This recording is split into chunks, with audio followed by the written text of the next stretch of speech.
4 শতাব্দীর পুরনো মনসা পূজায় ভক্ত সমাগমের ঢল ডোমজুড়ের ওয়াদিপুরে।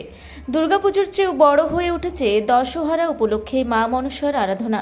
হাওড়ার ডোমজুড়ের ওয়াদিপুর গ্রামের অধিষ্ঠাত্রী দেবী মা মনসা প্রায় 400 বছরেরও বেশি প্রাচীন এই মনসা মন্দিরে প্রতি বছর দশহরা তিথিতে ধুমধাম করে পূজার আয়োজন হয়।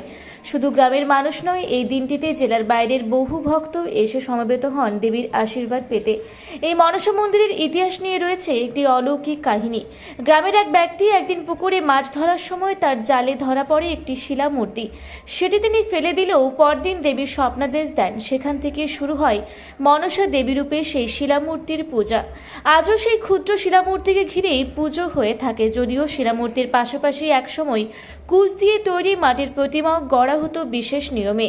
শিল্পীকে দিনে একবার সিদ্ধ ভাত খেতে হতো, পরতে হতো নতুন বস্ত্র এবং দেবীর স্বপ্নাদেশ না এলে প্রতিমা নির্মাণ বন্ধ থাকতো। তবে গত 15 বছর ধরে সেই প্রথা বন্ধ হয়েছে। এখন মাটির প্রতিমার পরিবর্তে পাথরের স্থায়ী মূর্তি প্রতিষ্ঠিত হয়েছে। মন্দিরের পুরোহিত জানান, এই মনসা মন্দিরের সঠিক প্রতিষ্ঠাকাল জানা না গেলেও এটি অন্তত 400 বছরের পুরনো। প্রতি বছর দশহরা তিথিতে দেবীর পুজোয় যোগ দেন প্রায় 3000-এরও বেশি ভক্ত। মাথায় ধুনো নিয়ে অংশগ্রহণ করেন তারা। জানান, মনের বাসনা, কাঁচা কলা, দুধ, গুড় এবং 10 রকমের ফল এইসবই দেবীর প্রিয় ভোগ। এই দিন দেবীকে 2টি ছাগ বলি দেওয়া হয়। পাশাপাশি মান্যতকারী ভক্তরাও ছাগ বলি দেন। মায়ের মূর্তি তো আগে কিসের ছিল আর এখন দেখি পাথরের, যদি বলে। এখন আগে প্রাচীন মূর্তি যদি মানে তার ইতিহাস বলতে গেলে কুচ দিয়ে তৈরি হতো, মৃন্ময়ী মূর্তি ছিলেন। এই বছর 15 হলো সেটা পরিবর্তন হয়ে পাথরের নির্মিত হয়েছে। যখন মাটির মূর্তি ছিল তখন তার মূর্তিকে রক্ষণাবেক্ষণ করার বিষয়টা, গড়ার বিষয়টা যদি একটু বলেন।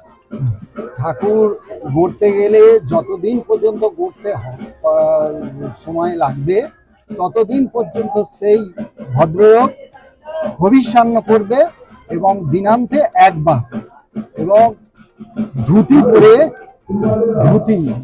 পরে নতুন ধুতি পরে মাকে তৈরি করতে হয়। হ্যাঁ, এবং প্রস্রাব বা বাথরুম এইসব গেলে তাকে স্নান করতে হয়। কঠিন নিয়ম ছিল এবং সেইভাবেই মূর্তি গড়া হতো। আর মূর্তি বিসর্জনের কোনো বিষয় ছিল, নিরঞ্জনের কোনো বিষয় ছিল? হ্যাঁ, মূর্তি নিরঞ্জনের বিষয় ছিল না, মোটামুটি স্বপ্নাদেশ হতো।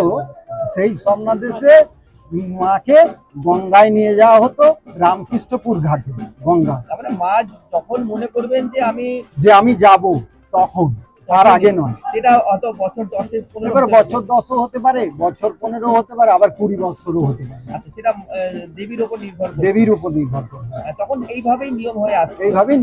তবে এই বছর 15 হলো, এখন পাথরের মূর্তি হয়ে আছে। এখন আর সেরকম স্বপ্নাদেশ হয়নি।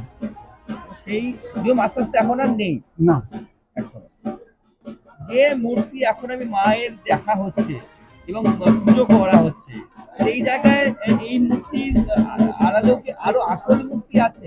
হ্যাঁ, আসল মূর্তি আছে, এর রূপটা উপরে দেখানো হয়েছে। আচ্ছা, আসল মূর্তি সেটাই মেন পুজো করা হয়। হ্যাঁ, আসল মূর্তিটা পাথরের তৈরি। আচ্ছা, আসল মূর্তি সেটা ছোট পুতুলের মতো। আচ্ছা, যেটা স্বপ্নাদেশে সেটা কিন্তু গঙ্গায় বের করা যায় না, মানে সে গৃহ থেকে বাইরে বেরোবে না। সেটা সে এইখানেই মানে ঘরের মধ্যেই স্নান টান করিয়ে তাকে কাপড় পরানো হয়। এই রীতি আছে। আপনার নাম? আমার নাম অলোক চক্রবর্তী। আপনি এখানকার প্রধান পুরোহিত। স্থানীয়দের মতে মনসা পূজা এলাকার দুর্গাপুজোর থেকেও বড় উৎসবে পরিণত হয়েছে। শুধু তাই নয়, গ্রামের কোনো মাঙ্গলিক কাজ বা নতুন করে কোনো পূজার সূচনা মনসা দেবীর অনুমতি না নিয়ে হয় না। আজও এই প্রথা একইভাবে পালন করা হয়। আমরা দেখে আসছি, পুজোটা হচ্ছে, মানে আরো যতদিন আছি আমরা দেখে আসছি। পুজোটা জাঁকজমক করেই হয়। আর আশা, হ্যাঁ, পুজোর অনেক মাহাত্ম্য আছে। এবং এই পুজোতে মানে অনেক দূর থেকে কি মানুষ আসে? হ্যাঁ, দূর দূর থেকে আছে, অনেক দূর দূর থেকে মানুষ আসে। কলকাতার হাতিবাগান হাতিবাগান, তারপরে ওইদিকে নানা জায়গা থেকে আসে, অনেক দূর দূর থেকে। এই যে মা সব মায়ের ভক্তর টানে আছে। অনেক অলৌকিক ঘটনা আছে। অলৌকিক ঘটনা অনেক আছে, আমরা অতটা মানে জানি না, তবুও অনেক অলৌকিক ঘটনা আছে। অনেক দূর দূর থেকে আসে, মানুষ উপকার পায়।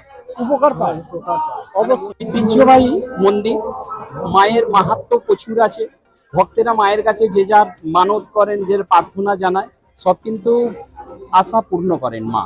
আর এমনই জাগ্রত বাড়ির যে কোনো অনুষ্ঠানে, যে কোনো বাড়ির যে কোনো পূজা হোক না কেন, যে কোনো শুভ কাজে এই মায়ের কাছেই আগে পূজা দিয়ে তারপর অন্যত্র দেওয়া হয়।